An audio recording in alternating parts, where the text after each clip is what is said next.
Good afternoon, everyone, and welcome. I am Dhanya Lijo, your Scholarly Communications and Repository Services Librarian.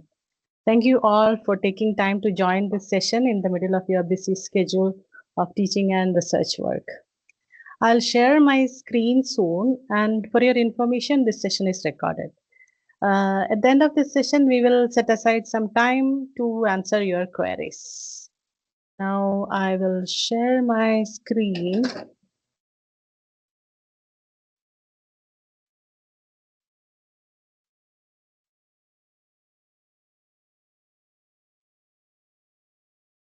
Hope my screen is visible.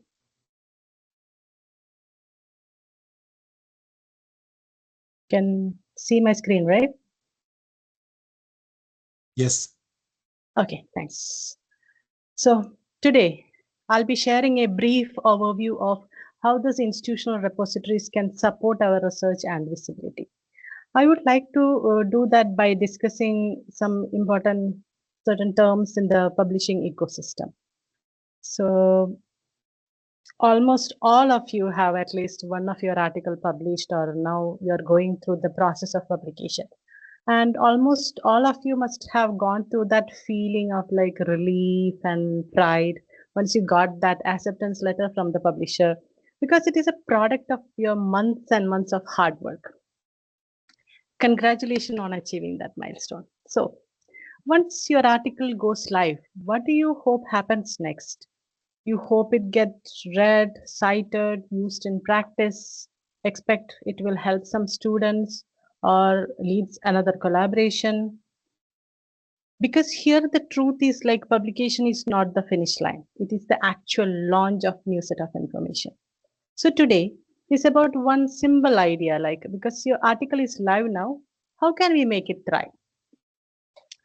The tool we will focus on that is our institutional repository and how it will help. It helps your research becomes more visible, more accessible, more preserved, and more than that, more impactful.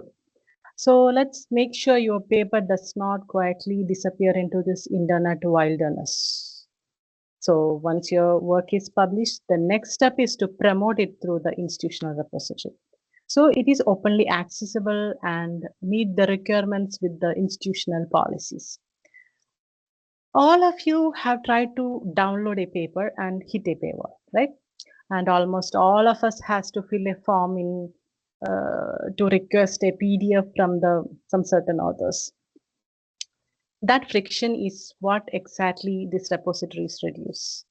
Before I said like promote it through institutional repository, it doesn't mean that you have to be a marketer.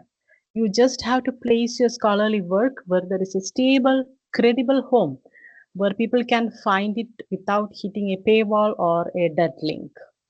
Now, let's look into this mandatory definition of IR.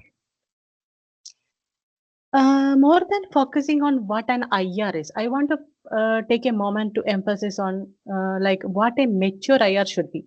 A mature IR should contain the intellectual works of this faculty and students, both research and teaching materials. It is the house for experimental and observational data captured by the members of this institution. For example, data sets are of great value in any IR. In this occasion, special mention to Abdurrahman Maradji and Adnan Akunzada of our faculty for their contribution of datasets to Manara. I really appreciate it. Now, some of you might have a thought like, I recently gave out a workshop. Does my workshop slide deck count or is it eligible for Manara? My answer is yes. Apply a CC BY license, upload it to Manara, get a unique DOI. It might get more traction maybe after the workshop. So before we talk about the IR platform, why should anyone care about this institutional repository? If people don't clearly see the benefit, they won't invest their time, and it's completely fair. So let's look into like from university's point of view first, especially how UDST benefits from having an IR. So first, the research done at UDST becomes discoverable worldwide. and thereby enhances the reputation of UDST. The research secondly, to support institutional accreditation. The research data compiled in this institutional repository provides strong evidence to support the institutional accreditation and thereby contributes directly to the university's quality assurance processes. Because it is only in the IR we have this compiled data in this internet. Again, the IR act as a strong, secure, long-term home for university scholarly output, ensuring UDST's research is not lost over time due to website changes, journal migrations, or staff turnover. This will ensure like future students, researchers, administrators can continue to access and build on UDST scholarly work. Next, many governments and funding agencies, academic bodies now require like research output, especially if it is a publicly funded one, to be openly accessible. UDST meet these requirements in a consistent, sustainable way without relying solely on this publisher platforms. This demonstrates UDST's commitments to research transparency, accessibility, responsible knowledge sharing. Then we are aligned to the global open science practices. As you all know, we are Qatar's first technical university. So applied research projects, industry collaboration outcomes, practice-based innovations are some of our unique scholarly outcomes. These are not always well represented in many traditional journals. So in IR, we can highlight all these applied and technical work. By that, our repository will demonstrate UDST's distinctive role in the national innovation ecosystem and thereby strengthens opportunities for industry engagement, new further collaborations and impact. Next is like we provide a dedicated platform to showcase our students, theses, and other scholarly work by giving students visibility beyond their classrooms. By making this research discoverable and citable, the repository helps students build a strong academic and professional profile, whether they are applying for jobs, further study, or any other research opportunities. Now, let's bring back it to you. What do you gain as a researcher? By depositing work in an IR, it makes discoverable through Google and other search engines. I have some examples to show you. This visibility often leads to higher citation rates, more collaboration, and stronger academic profile. Next is IR provides a permanent citable links, long-term preservation of your research outputs. Faculty no need to worry about like journal websites disappearing, personal websites expiring or losing access to the older versions. IR ensures safe and reliable access to your scholarly work. As I mentioned before, many funders like QNL require open access deposition. IR helps faculty meet this mandates easily with the library handling copyright checks and embargoes. Next is IR profiles give faculty consolidated list of their publications, usage statistics like views and downloads, citation metrics. It is done through dimensions. These metrics are often useful for your annual report, promotion files, and grant applications. Faculty can legally share their AIMs. I will explain what AIMs are soon, even when the publishers restrict the final version. SCR librarians can handle the copyright compliances, publisher policy checks, and version verification. This reduces the burden of faculty, ensuring everything is legally sound. Also, IR surfaces the research from across departments, enabling cross-college collaboration, interdisciplinary visibility, and it will lead to discovery of like local expertise. Next, faculty can point to one public page containing their data sets, conference papers, posters, reports, Also, the accepted manuscripts from the preprints, all of them are citable. So it acts as a living CV. Next, repository enables sharing not only the articles but also the data sets, as I mentioned, codes, open education resources. This aligns with the global open science priorities and enhances reproducibility. So, SES staff ensures faculty retain their rights to share their own work, even when the publisher's policies are restrictive. IR educates authors about this author addendums, right retention strategies, and copyright friendly deposition. Hope you have enough reasons now why IR matters. And we are not doing this alone. UDST has partnered with Qatar National Library on this regard. First and foremost, UDST is proud to be the first institution in Qatar to sign the Manara Memorandum of Understanding with QNL. This is significant because repositories need longevity and expertise. This partnership strengthens our infrastructure, standards, and continuity, and it connects UDST's research to a national search discovery environment. This fosters an environment of open science and innovation, allowing us to contribute significantly to the academic and research community of Qatar. Great. Now we go into the decision point that shapes everything: open access or under paywall.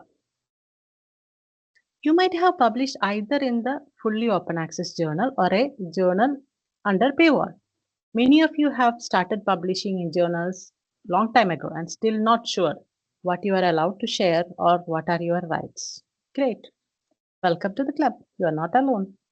The publishing ecosystem is complicated, and that's why this workshop matters. Let's compare these two models in a simple, practical way.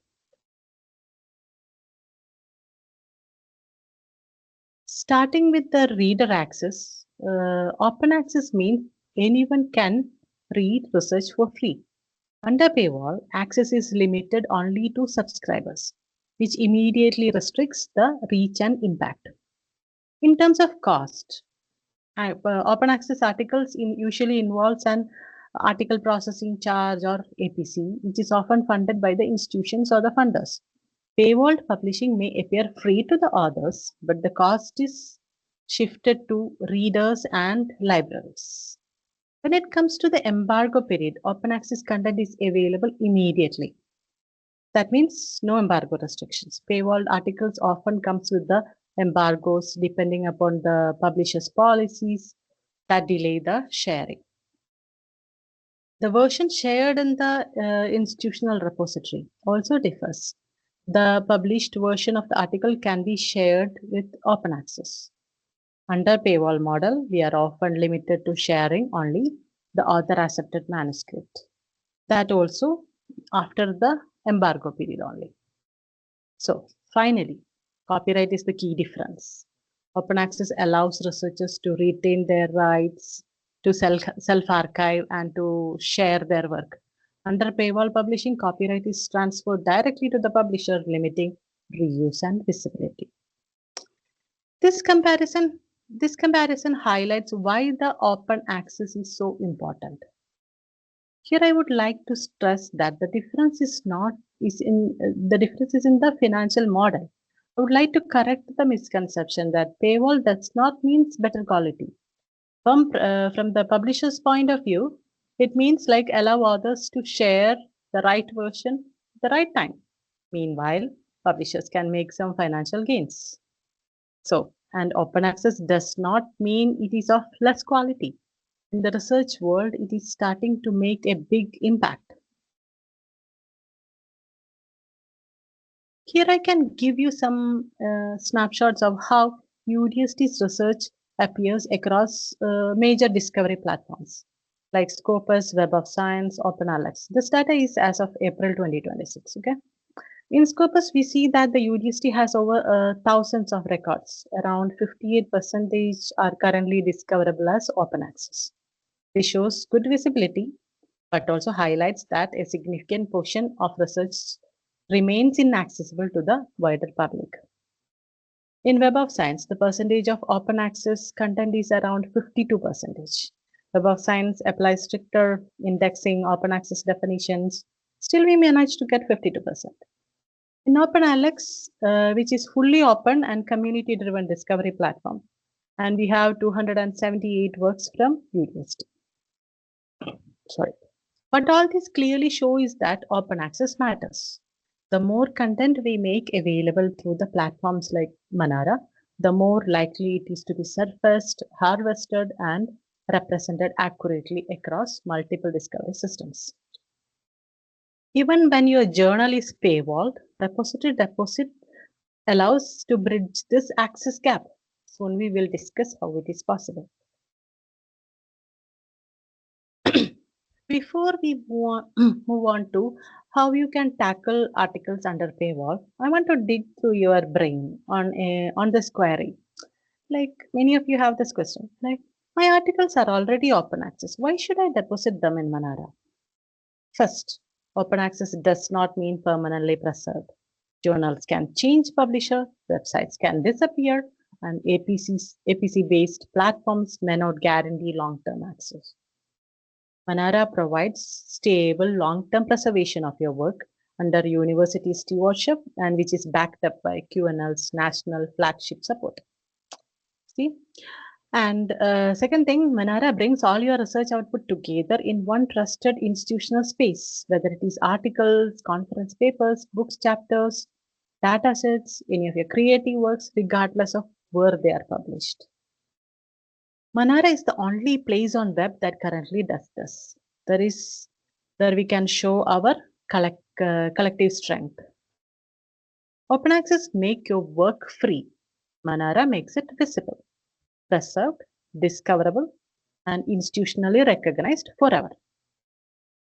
Is it confusing? To make it more clear. Think of open access articles as seeds released into the ground. While there is wind, Manara is a seed bank where UDST preserves a copy of the same seed so that the knowledge is not lost over time. It is available for the future generation, no matter what happens in the outside world. Now it is clear, I think. Now let's get back to how repository bridges this access gap between the readers and under paywall article. I would like to explain about under paywall articles through three terms, which I have already mentioned a few times before. They are the embargo management, AAM deposit, that is the author accepted manuscript deposit, then the author's addendum. Let's get clear on these terms first. In the comparison table I show you before about the open access and paywall, I mentioned there is no embargo for open access because APCs are paid and it is based on publishers' policy for paywall journals. What are these embargoes? It is actually the delay required by the publisher before you legally make the full text available in a repository or any other platform other than the publisher site. Usually they allow only author accepted manuscript even after the embargo period is over. So embargoes are one way publishers protect their business model. When a paper is published, the full text is available only to subscribers. By placing an embargo on free sharing, publishers ensures that libraries and individuals continue to pay for access and money is flowing to their pocket during this initial period. So embargo periods are not same for everyone, like all journals. They depends upon the journal and the discipline. For example, for STEM fields, embargo periods are often between 6 months to 12 months. But in social sciences, humanities, and arts, embargoes can be longer. Sometimes it is 18 to 12 months. What happens if the author is unaware of this embargo period? Even though the embargo period ends, their work still remains under paywall forever. But I can give you a legal workaround on this. We can post and share in Manara the final version before the publisher's formatting is done.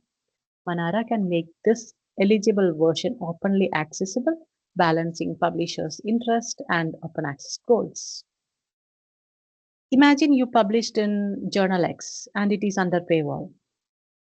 When you dig into that, deep hidden in the publisher's policies to authors, it says like, you can deposit your AIMs to repositories, but it must remain closed for this much months. What do you do in this case? Then deposit the author accepted manuscripts now as closed deposit. We will set the embargo date and repository will open it when the embargo ends. Manara will remember that date, so you don't have to. So the waiting period means as soon as your article is finalized with the publisher, send us the final Word document that does not have that publisher's formatting. But it should be done.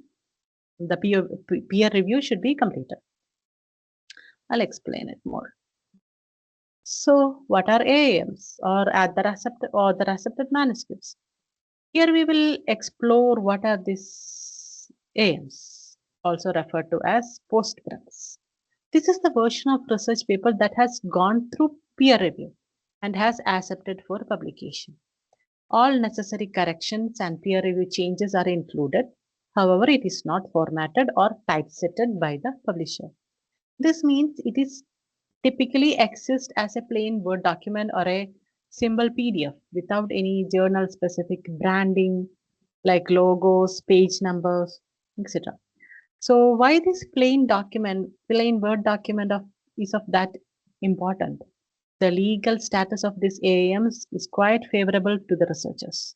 Most publishers permit you to share this version in the institutional repository, even if the final PDF, known as the version of record, is behind the paywall. This makes AAMs IR friendly, means it is easier to share and thereby increase the accessibility of your research. Perfect. Now let's see a checklist on how to support this AAMs. So what qualifies as an AAM? It is an AAM if it contains the changes from the peer review process and is in the form of standard Word document or a simple PDF. Important thing is the text should be identical to what appears in the published journal article. So what is not an AAM? If the document includes the journal's logo or any kind of watermark, or if it's official page numbers like 200 to 210 or 15 like that. Also, if that document or PDF has publisher's template, it is not qualified as an AAM. So what you need to do? When you receive the acceptance email from the journal, you can do an happy dance first. That is allowed. And that day itself, save a separate copy of this final document you send to the publisher before receiving that acceptance email. This is the file library needs to make your work open access for free. Now let's take how Manara handles those documents as AAMs. One key feature for this IR is closed deposit process. With Manara, you can set aside everything in motion early by sending us those AMs. This means you don't have to worry about remembering the timelines or manually updating the access. Because the most common failure happens in this process is like time. Months pass, AMs get lost, others get busy with their next projects. So the best practice is depositing early, by that automating the open access release. This will be more clear if I explain it by our own example. One of our faculty member published this article in a journal that is behind a paywall. The best thing he did is he shared the author accepted manuscript with us. If you are exploring Elsewhere's self-archiving policy for this journal, you can see the required embargo period is for 24 months. So what we did is we deposited the AAMs in Manara as closed deposit, respecting publisher's embargo. So the title was officially published on 25th of February 2024. Once the 24-month embargo period was completed, Manara automatically made this article open access on March 31st of 2026. You can see it over here. Now you can see the real impact. If you search this document on Google, the first result is from the Science Direct. You can see that. That is behind the paywall. You need to pay or have subscription to read this. Right below that, you will see Manara link where the same article is freely available to everyone anywhere, no payment and no login required. Now, hope this is clear. When embargo ends, people can Google your article title and they will find readable online and don't have to worry about not having subscription. Now let's take into account another scenario. What if you don't want to wait until the embargo is over? That is where the author's addendum comes in. The author's addendum empowers you to deposit an accepted version of your work in the institutional repository. Manara immediately, even before the publisher's embargo period, takes it. Remember, understanding your right as an author is crucial. This knowledge can help you make informed decisions about how and where your work can be shared. You can fill up this addendum and send it to the publisher. Once the publisher agrees to this addendum, you can let us know and send us your AIMs and we will proceed from there without the limitation of embargo period. So where is it located? To access this addendum, navigate to my UDST, then head over to library. In the faculty resources drop down, you will find the scholarly communications and research section. Look for the addendum to publishing agreement in the side menu. You can download it from there and use it. So with all this information fresh and crisp in your brain, now let's explore Manara. Here are the Manara numbers as of April 2026. We have from the journal contribution, this is the open access category, 452. Thesis 10, posters, these are from our students. Posters, preprints, presentation, chapter, conference contributions, data sets, books and reports. You can see that all is from April 30th, I think. From 492 posts, we have more than 65,000 views and around 45,000 downloads. This is what Thrive look like. Those views and downloads represent people engaging with UDST's research globally. Now, how do you start? Register as a researcher. Many of you have already registered. For those who have not registered yet, let's walk through the initial steps. Register using the link, Manara link over here, or scan the QR code showing up on the slide and email QNL from your UDST email address to obtain an account. Then you will receive an activation link in your UDST inbox. Click on that link and go to the login page and there are instructions there. While registering, please make sure your research profile name is same. Make sure to use your researcher profile name. There are several cases where the name you have on your article is different from the name you registered in Manara. It will create some sort of confusion. Is this the same person like that? So don't make that confusion. What if you are not registered, if you are not a registered user? If your article is indexed in major discovery platforms, there is a good chance that it is already in Manara. You can check that. Since we harvest data from those sources annually. When we do that, it might not get linked to your profile. Why? You don't have a profile. So we encourage you to register and claim your ownership for your work. So for articles published in journals which are not indexed in Scopus or Web of Science, we may not be able to identify them unless you let us know.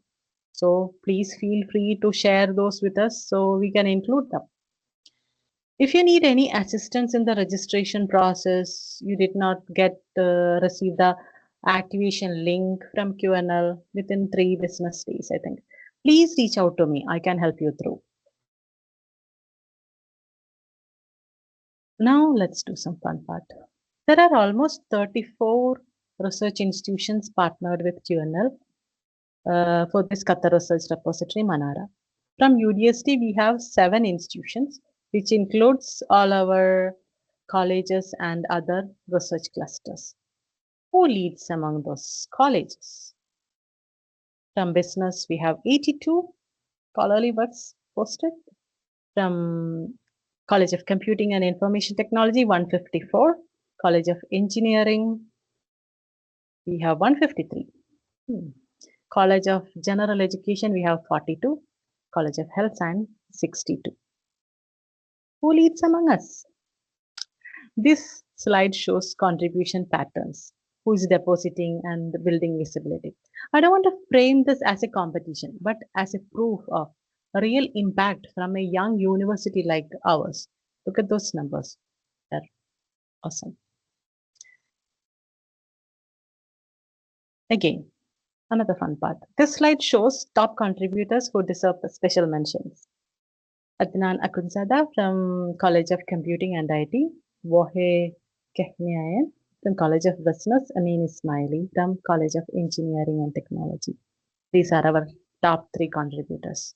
Also, the item views and downloads are included here to depict their usage statistics. This is from April 30th. Okay.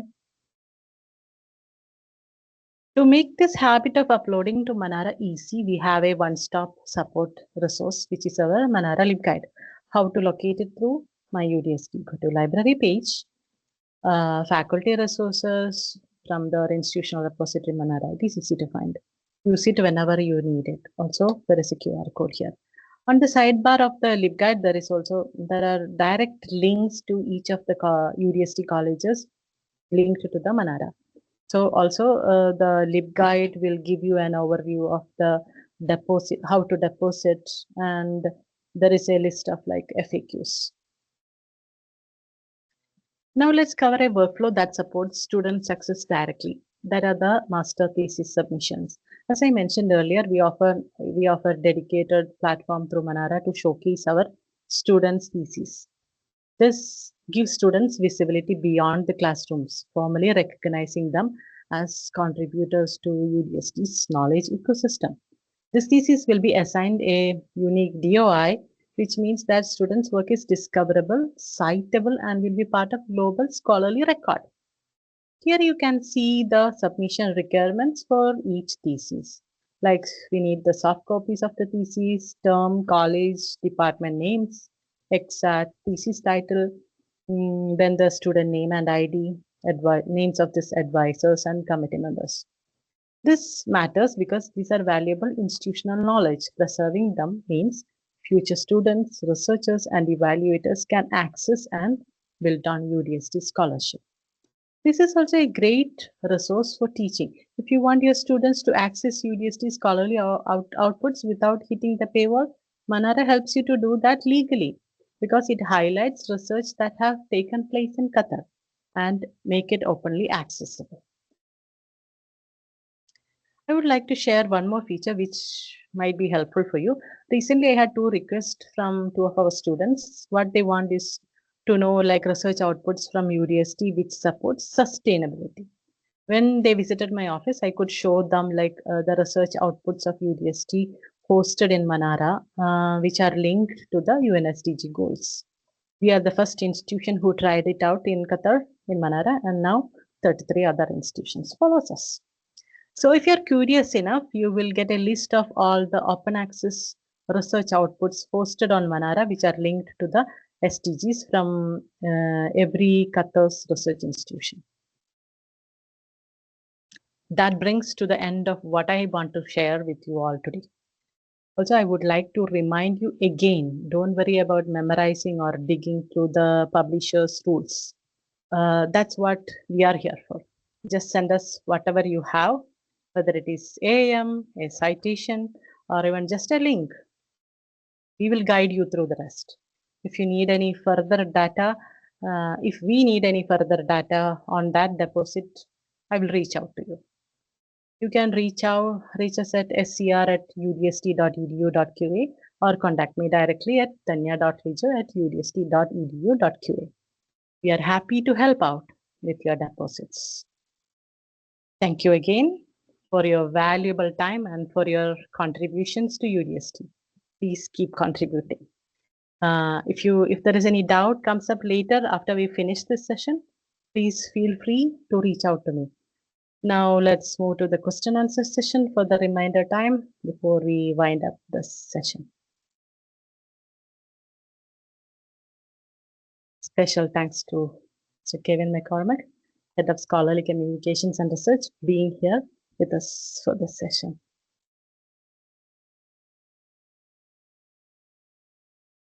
Questions can raise. Now, any doubts?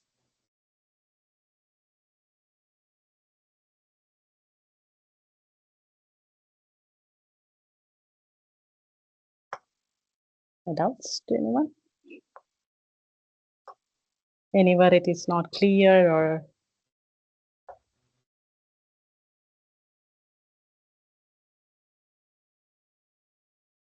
Thank you very much, Dhanya. That was a great presentation, very thorough. Thank you, Kevin. Examination of Manara. Really appreciate it. I've put the SCR, Scholarly Communications and Research email in the chat if anyone wants to ask any questions offline. Otherwise, Dhanya and I are happy to stick around here and answer them. But otherwise, thank you all for joining and hope you have a wonderful weekend. Thank you.